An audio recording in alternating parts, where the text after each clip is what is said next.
شاه است حسین، بادشاه است حسین. سرداد نداد دست در دست یزید، حقا که بنای لا اله است حسین.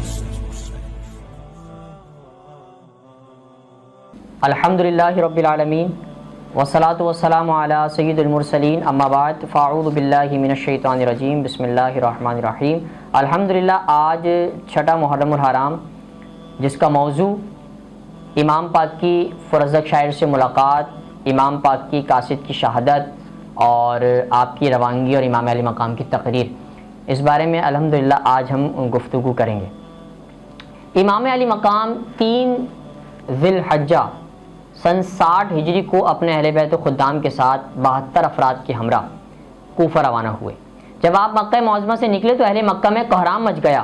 آپ راستے کی صحبتوں سے ہمکنار ہوتے ہوئے مقام صفح پر آپ پہنچے تو فرزدق شاعر کو عراق کی طرف سے آتے ہوئے دیکھا. جب فرزدق کی نظر آپ کے چہرے پر پڑی تو سواری سے اتر کر آگے بڑھا اور آپ کے پاؤں کو بوسہ دیا اور آپ نے فرمایا، فرزدق اہل کوفہ کس حال میں ہیں؟ فرزدق نے عرض کی، ان کے دل آپ کی طرف مائل ہیں کیونکہ آپ حق پر ہیں، اور ان کی تلواریں بنو امیہ کے ساتھ ہیں کیونکہ وہ مال دیتے ہیں. آپ نے فرمایا، تو نے سچ کہا، معاملہ اللہ کے ہاتھ میں ہے، وہ جو چاہتا ہے کرتا ہے. یہ فرما کر فرزدق کو رخصت کر دیا. جب آپ مقام حاجر بدن الرم میں پہنچے تو آپ نے ایک خط قیس بن مسہر کو دے کر کوفہ روانہ کیا. اس خط میں آپ نے لکھا کہ مجھے مسلم بن عقیل کا خط ملا جس میں تمہارے شوق اور آرزو کے بارے میں مجھے معلوم ہوا ہے. اللہ تعالیٰ تمہاری کوششوں کو ضائع نہ کرے. میں یہ خط وادی رم سے تمہیں روانہ کر رہا ہوں اور عنقریب ہم بھی آ رہے ہیں، والسلام. قیس آپ کا گرامی نامہ لے کر کوفہ کی طرف روانہ ہوا اور قادسیہ پہنچا تو وہاں پر حسین بن نمیر کے لشکر نے پڑاؤ کیا ہوا تھا. قیس کو گرفتار کر کے ابن زیاد کے پاس بھیج دیا گیا. ابن زیاد نے قیس کو حکم دیا کہ قیصر عمارات پر چڑھ جا اور حسین ابن علی رضی اللہ تعالیٰ عنہ کو گالیاں دے. معاذ اللہ، آپ چھت پر چڑھ گئے اور اللہ تعالیٰ کی حمد و ثنا کی بات کہا، لوگو حسین ابن علی اس وقت خلق خدا میں سب مخلوق سے افضل ہے. وہ رسول اللہ کے لخت جگر، فاطمہ زہرا کے نون نظر، مولا علی کے فرزند ارجمند ہیں. وہ اس وقت کوفہ کی طرف سفر کر رہے ہیں، ان کی دعوت کو قبول کرنا. اس کے بعد ابن زیاد پر لعنت کی اور حضرت علی رضی اللہ تعالیٰ کے دعائے بخشش کی.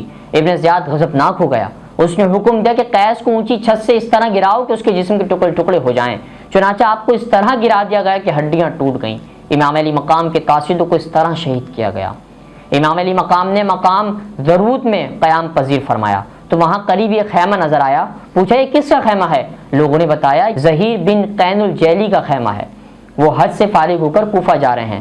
آپ نے ان سے بلایا. اس نے ان سے بلانے کا ناپسند کیا مگر چلا گیا. ملاقات کی اور قافلہ اہل بیت کے حال دیکھا تو ایک بات یاد آ گئی. تو اپنا خیمہ اکھاڑ کر امام علی مقام کے خیمے کے قریب نصب کیا اور اپنے خیمے والوں سے کہا، جو چاہے چلا جائے اور جو چاہے میرا ساتھ دے. سب حیران ہو گئے کہ ماجرا کیا ہے. انہوں نے فرمایا، سنو، ہم نے یہ جنگ کی تھی، فتح کے بعد بہت سارا مال غنیمت ہمارے ہاتھ آیا جس سے ہم بہت خوش ہوئے. حضرت سلمان فارسی رضی اللہ تعالیٰ بھی ہمارے ساتھ تھے. انہوں نے فرمایا، ایک وقت آئے گا جب تم حضرت محمد مصطفیٰ صلی اللہ علیہ وسلم کے گھر کے جوانوں کے سردار حضرت حسین کو پاؤ اور ان کے ساتھ مل کر ان کے دشمنوں سے جنگ کرو گے تو آج جو تمہیں مال غنیمت کے ملنے پر خوشی حاصل ہوئی ہے اس سے بھی بہت زیادہ خوشی حاصل کرو گے. بس میں تمہیں اللہ کے سپرد کرتا ہوں. تاریخ طبری میں یہ بات موجود ہے. چنانچہ وہ امام پاک کے ہمراہ رہے اور کربلا میں جام شہادت نوش فرما کر ابدی خوشیوں کے ہم کنار ہوئے. جب آپ مقام صلابہ پر پہنچے تو عبداللہ ابن مدری بن مشل اسدی کوفہ سے آتے ہوئے آپ سے ملے تو آپ نے کوفہ کا حال معلوم کیا تو اسدی نے کہا، میں کوفہ سے باہر نہیں نکلا اس وقت تک امام مسلم اور باقی کے جب تک خبر معلوم نہ کر لوں. حضرت امام مسلم حضرت ہانی کو شہید کر دیا گیا ہے اور ان کے سر دمشق بھیج دیے گئے ہیں. یہ المناک واقعہ سن کر آپ نے ان للہ و انا الیہ راجعون کے جملے ادا کیے. اور بعض روایت میں ہے کہ شاعر فرزدق سے ملاقات بھی ہوئی اور انہوں نے سارا واقعہ سنا دیا. امام علی مقام رضی اللہ تعالیٰ کے ساتھ امام مسلم کی چھوٹی بچی بھی تھی۔ جب آپ مقام صولبر پر پہنچے تو امام مسلم کی صاحبزادی سے آپ نے پیار فرمایا، آپ نے شہزادی کے سر پر بار بار محبت اور شفقت کا ہاتھ پھیرا اور از حد پیار کیا اور صاحبزادی سے فراست سے جان لیا اور عرض کی اے چچا جان، آپ مجھ سے اس طرح پیار فرما رہے ہیں جیسے یتیموں سے پیار کیا جاتا ہے، کیا میرے والد گرامی شہید تو نہیں ہو گئے؟ امام علی مقام نے جب یہ بات سنی تو آنکھوں سے آنسو چھلک پڑے اور فرمایا بیٹی غم نہ کر، میں آج سے تیرا باپ ہوں، میری بیٹیاں تیری بہنیں ہیں، علی اکبر اور علی اصغر تیرے بھائی ہیں۔ اہل بیت کے افراد نے جب یہ بات سنی تو سب رونے لگے اور امام علی مقام کی آنکھیں اشک بار ہو گئیں اور کوفیوں کی بے وفائی اور امام مسلم کی جدائی کے باعث غم سے نڈھال ہو گئے۔ روز قیامت میلا ہوسی تیرا مسلم پیارے، ظالم کوفی دگا کمایا توڑے بھائی چارے۔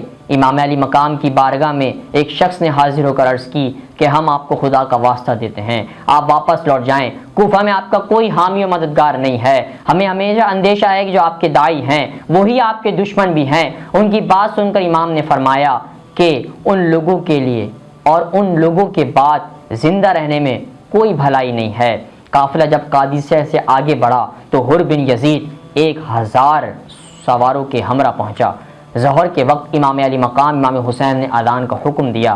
اذان کے بعد آپ دستہ حر کے سامنے تشریف لے گئے اور حمد و ثنا کے بعد یہ تقریر بیان فرمائی، اے لوگو، اللہ تعالیٰ اور تمہارے سامنے میرا عذر یہ ہے کہ میں خود یہاں نہیں آیا بلکہ میرے پاس تمہارے خطوط اور قاصد کو بھیجا گیا ہے، ہمارا کوئی امام نہیں ہے، آپ ہمارے پاس آئیں تاکہ آپ کے ذریعے اللہ تعالیٰ ہمیں راہ ہدایت عطا فرمائے۔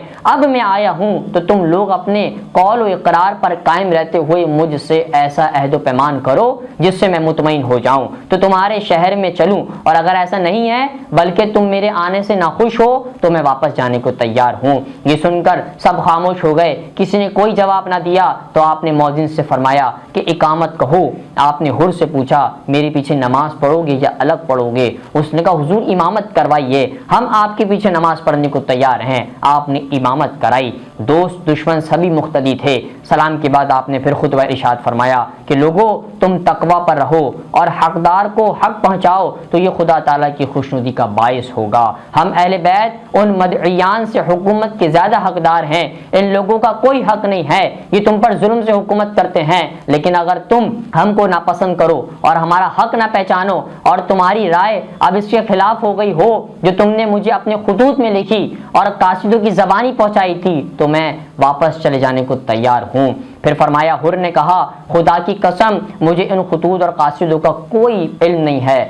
آپ نے عقبہ بن سمعان سے فرمایا مجھے دونوں تھیلے لاؤ جن میں ان لوگوں نے خطوط ہیں۔ جب تھیلے لائے گئے آپ نے ان تھیلوں کو سب کے سامنے الٹ دیا۔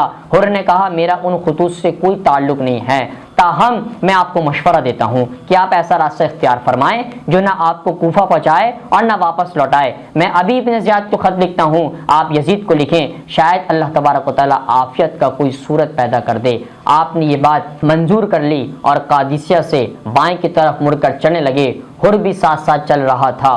تاریخ طبری میں بات موجود ہے۔ اس کے بعد امام علی مقام کی خطبات اور تقریر چلتی رہیں۔ اس کے بعد پھر کوفہ آپ پہنچے اور زمین اور میدان کربلا میں جب آپ پہنچے اس کے بعد کیا ہوا انشاءاللہ ہم کل کے درس میں پڑھیں گے۔ دعا ہے اللہ تبارک و تعالی ہمیں امام حسین رضی اللہ تعالیٰ عنہ کی تعلیمات پر عمل کرنے کی توفیق عطا فرمائے۔ وما علینا الا البلاغ المبین۔ شاست حسین بادشاہ است حسین، سرداد نداد دست در دست یزید، حقا کہ بنائے لا الہ است حسین۔